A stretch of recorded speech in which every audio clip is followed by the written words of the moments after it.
السلام علیکم ورحمۃ اللہ وبرکاتہ۔ ناظرین، میں آپ سب کا دینی بھائی عمران احمد سلفی۔ طہارت کے احکام و مسائل کے اس کورس میں ہم نے آپ سے یہ وعدہ کیا تھا کہ وضو کی عملی تطبیق یا کہہ لیجئے وضو کا پریکٹیکل طریقہ جو ہے ہم آپ کو بتلائیں گے۔ انشاءاللہ ہم اسی کے لیے جمع ہوئے ہیں یہاں پر۔ اور وضو کے تعلق سے سب سے پہلے ایک بنیادی چیز آپ یاد رکھ لیں کہ اس میں نیت شرط ہے، کیونکہ ہم جتنے بھی اعمال کرتے ہیں تمام اعمال کے لیے کیا ہے؟ نیت شرط ہے۔ انما الاعمال بالنیات، تمام عملوں کا دار و مدار بندے کے نیت پر ہے۔ ناظرین، نیت کے لیے زبان سے کہنا یہ ضروری نہیں ہے کہ میں یہ وضو نماز کے لیے کر رہا ہوں یا کر رہی ہوں، یا قرآن کی تلاوت کے لیے کر رہا ہوں یا کر رہی ہوں، یا پاکی یا عام صفائی کے لیے کر رہا ہوں یا کر رہی ہوں۔ دل میں آپ نے ارادہ کر لیا، یہ آپ کے لیے کافی ہے، سب سے پہلی چیز۔ تو آئیے اب ہم آپ کے سامنے جو ہے وضو کا عملی نمونہ جو ہے کہہ لیجئے یا پریکٹیکل طریقہ جو ہے وہ آپ کو ہم بتائیں۔ لہذا سب سے پہلے یاد رکھیں کہ وضو کی ابتدا کرنے سے پہلے ہم نے کیا ہے؟ بسم اللہ پڑھنا ہے۔ بسم اللہ پڑھنا ہے، یہ مستحب ہے۔ اب اگر کوئی بسم اللہ پڑھنا بھول جائے تو وہ درمیان میں پڑھ لے، انشاءاللہ وہ اس کے لیے کافی ہے۔ اور وضو کی ابتدا جو ہے وہ ہم کیا ہے؟ دائیں طرف سے کرتے ہیں۔ کدھر سے؟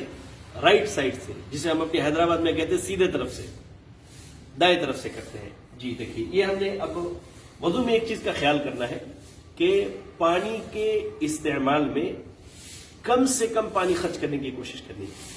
اللہ کے رسول صلی اللہ علیہ وسلم بہت کم پانی میں وضو کر لیا کرتے تھے، ٹھیک ہے؟ لہٰذا اسی مناسبت سے دیکھیں ہماری مسجد، یہ مسجد عباد الرحمان ہے ہماری، اس میں یہ نلس لگے ہوئے، ذرا نلس قریب سے بتائیں، جو آپ استعمال کیجئے، پانی گرا بند، آپ نے چھوڑا بند، پانی کے کم استعمال کے لیے۔ اور ہم یہاں ایک کھلے نل پر وضو کریں گے آپ کو بتانے کے لیے۔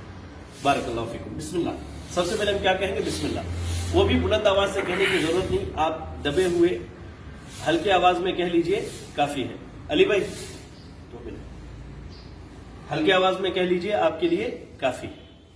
چلے، ہم نے نل کھولا، اب ہم نے کہا بسم اللہ۔ اب ہم نے دائیں طرف سے، یہ ہم نے دائیں ہاتھ سے پانی لیا اور اس طرح سے کتنی مرتبہ؟ اپنے ہاتھوں کو 3 مرتبہ دھلنا ہے، 3 مرتبہ۔ اب ہم نے 1 مرتبہ دھل لیا، اب یہ 2 مرتبہ۔ اب اس میں انگلی کو ایسے خلال کرنا ہے، دیکھیے انگلی کو کیا ہے؟ خلال کرنے کا حکم دیا گیا ہے، انگلی کو خلال کرنا ہے، ٹھیک ہے نا؟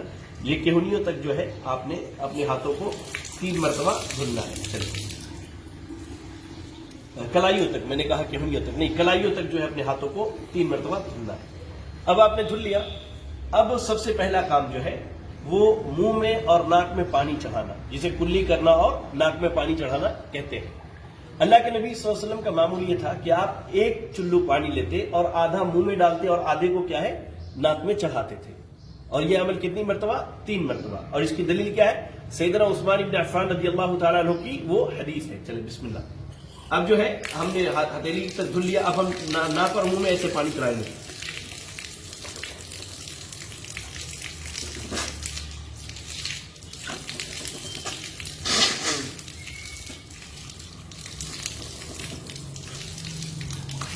یہ ہم نے کلی کر لیا، ناک میں پانی چڑھا لیا۔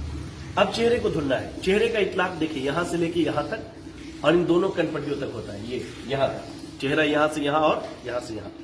چہرے کو دھلنے میں ایک چیز کا خیال کرنا ہے کہ ہمیں داڑھی جو اللہ نے یہ نعمت دی ہے، جو اللہ نے یہ خوبصورتی کی علامت دی ہے، اس میں خلال بھی کرنا ہے، اس میں خلال کرنا ہے۔ چلیے، اب ہم 3 مرتبہ چہرے کو دھلیں گے۔ یہ پانی لیا ہم نے، یہ 1 مرتبہ ہم نے دھلا، اچھی طرح سے مل لیجیے۔ دوسری مرتبہ دھلا، ٹھیک ہے؟ دوسری مرتبہ دھلنے کے بعد جو ہے آپ اس طرح سے داڑھی میں خلال کر لیجیے، داڑھی کے بالوں تک پانی پہنچائیے پورا۔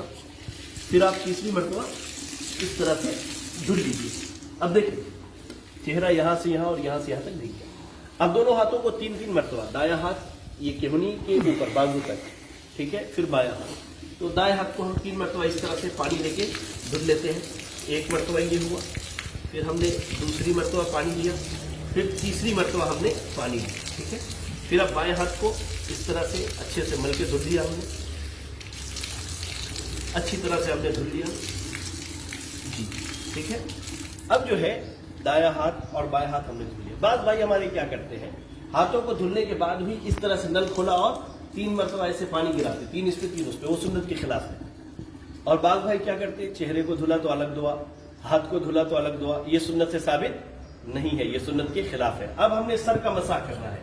اب ہم نے ہاتھ بھگو لیے. سر کا مسح جو ہے مقدم راس سے لے کر کے یہاں تک, یعنی ابتدا سے یہاں تک, ایسے دیکھیے آپ, ایسے ہاتھوں کو پکڑیے اور ایسے لے کر کے جائیے یہاں تک, ایسے لے کے گئے, پھر واپس ایسے ہی آپ کو لے کر کے آنا ہے. ٹھیک ہے نا. اب انہی انگلیوں سے, نیا پانی نہیں لینا ہے, کان کا مسح کرنا ہے. کان میں ایسے دونوں کانوں میں انگلیوں کو ایسے ڈالیں گے, ایسے گھمانے کے بعد جو ہے یہ کان کے پچھلے حصے میں انگوٹھے کو لے کر کے آئیں گے. جی اس طرح سے, اس سے ہم نے صفائی کی, اور پھر یہ ایسے لیا دائیں اور بائیں دونوں کان میں. یہ ہو گیا. اب ہماری ذمہ داری کیا ہے, اب آخری چیز جو ہے وہ پیر کا دھلنا ہے. اب بائیں پیر سے دایاں پیر اور بایاں پیر دونوں دھلیں گے, اور پیر کے دھلنے میں انگلیوں میں خلال کریں گے 3 مرتبہ. جی ہاں, دیکھیے یہ نل ہم نے کھولا اس طرح سے, یہ ہم نے پانی دیا, یہ ہمارا 1 مرتبہ ہوگا, یہ ہمارا 2 مرتبہ ہو گیا. نل بند کیا ہم نے, اس طرح سے جو ہے انگلیوں سے خلال کرنے تاکہ مکمل صفائی ہو جائے. پھر یہ ہم نے تیسری مرتبہ دھل لیا. چلے اب بائیں پیر کو ایسے ہی دھلیں گے. یہ ہمارا 1 مرتبہ ہوا, یہ ہم نے 2 مرتبہ دھلا.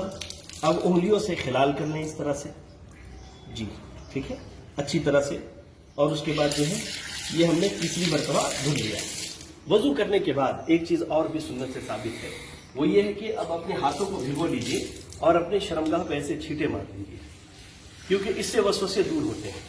اللہ کے نبی صلی اللہ علیہ وسلم نے کہا کہ یہ وسوسوں کے دور کرنے کا طریقہ ہے. جی ہاں ناظرین, تو یہ وضو کا مکمل طریقہ ہے جو ہم نے آپ کو بتایا, جو کہ کتاب و سنت سے صحیح سند سے ثابت ہے. یہاں ایک چیز خیال رکھیے, بعض بھائی جو ہیں سر کا مسح کرنے کے بعد گردن کا مسح کرتے ہیں, وہ صحیح احادیث سے ثابت نہیں ہے. جو روایتیں اس تعلق سے ثابت ہیں وہ روایتیں سند کے اعتبار سے کمزور ہیں, ضعیف ہیں, لہذا اس پر عمل نہ کیا جائے. گردن کا مسح یہ وضو کے حصے میں نہیں ہے. اب ہم نے وضو کر لیا, اب ہماری ذمہ داری ہے وضو کی دعا پڑھیں. بعض لوگ وضو کرنے کے بعد آسمان کی طرف اس طرح انگلی اٹھا کے پڑھتے ہیں, یہ سنت سے ثابت نہیں. آپ سیدھے الفاظ میں پڑھ لیجئے, اشہد ان لا الہ الا اللہ وحدہ لا شریک لہ واشہد ان محمدا عبدہ ورسولہ. جنت کے 8 دروازے کھول دیے جاتے ہیں. اور اس کے علاوہ جو دعائیں ثابت ہیں وہ دعا پڑھیں. تو ناظرین, ہم کہہ رہے تھے کہ آپ وضو کا طریقہ جو ہے الحمدللہ یہ مکمل ہوا. ہم دعا کرتے ہیں اللہ سے کہ اللہ تعالی ہمیں کتاب و سنت کی تعلیمات کو ایسی سیکھنے اور اس پر عمل کرنے کی توفیق عطا فرمائے. اور ایسے ہی اللہ رب العالمین وے آف سلفیہ کی ٹیم کو اس طرح کے کورسز منعقد کرنے کی توفیق دے جس سے لوگوں کا فائدہ ہو رہا ہے, لوگ سیکھ رہے ہیں, پڑھ رہے ہیں. اور اللہ رب العالمین ان کی اور ان کی تمام ٹیم کی خدمات کو قبول فرمائے. جزاکم اللہ.